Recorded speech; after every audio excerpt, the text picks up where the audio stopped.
Hello guys, good morning. Welcome to my channel. Anang Yoli Fujimoto Vlog. Ayan. Ah, ito po yung tanim namin bawang. Ayan, tinatabunan na tong tatay. Ganyan po yung style ng pagtatanim ng bawang dito sa Japan. At by the way po, maraming salamat po sa lahat ng nag-subscribe at tumulong sa aking channel. Now, get monetize na po. Monetize na po yung channel namin ni Tatay. Salamat po sa lahat. Maraming salamat po. Lalong-lalo na po kay Mrs. K na sumuporta sa akin, tumulong sa aking watch hour. Salamat. So, yan po. Ganyan po yung ng bawang. Yan.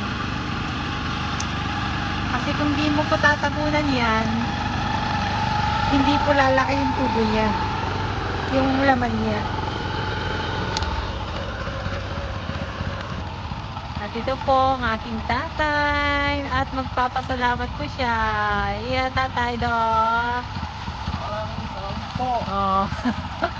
Maraming salamat daw po sa suportan niyo sa channel namin, Magbiyanan.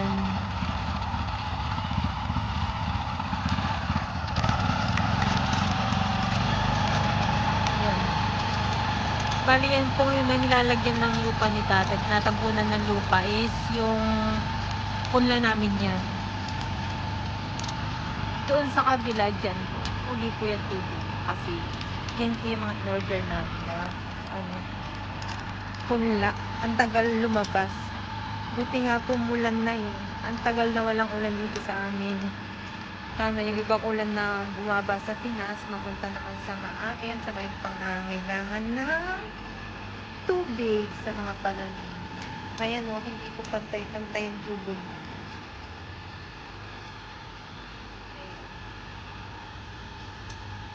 Kasi nga, tagal na to yung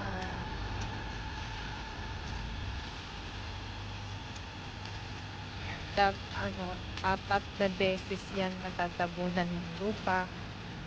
Tapos, after po matabunan yan ng lupa, tapos papahabain pa ulit namin po yung dahon. Pagkahaba po ulit ng dahon yan, tatabunan po ulit. Then, lalagyan namin ng fertilizer at pamatay sa mga damo. Then, tatakpan po namin siya ng plastic. Pagkatakip ng plastic, ilalabas na naman po namin isa-isa yung mga dahon niya. Ayan po. Ganyan po yung pagtatanim ng bawang dito sa Japan. Yan. Pag nailabas na po namin lahat yung mga dahon din niya, ayan. Tapos, waiting na lang hanggang sa ma-harvest siya. Mga May. May po yan ang maha-harvest. Kaya po namin tinatakpan ng plastic. It's para hindi siya maraming damo. Saka kasi minsan makapalang snow dito sa banda rito rin sa amin. Yan, panlaban po sa lamig para mainit po sa loob.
Ayan guys, tapos na lahat tatay.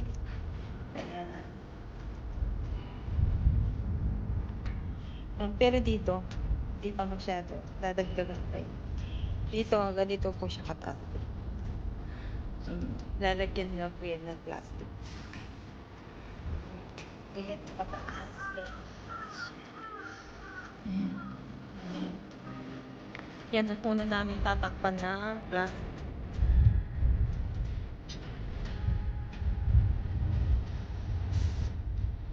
Malapit na tatay na.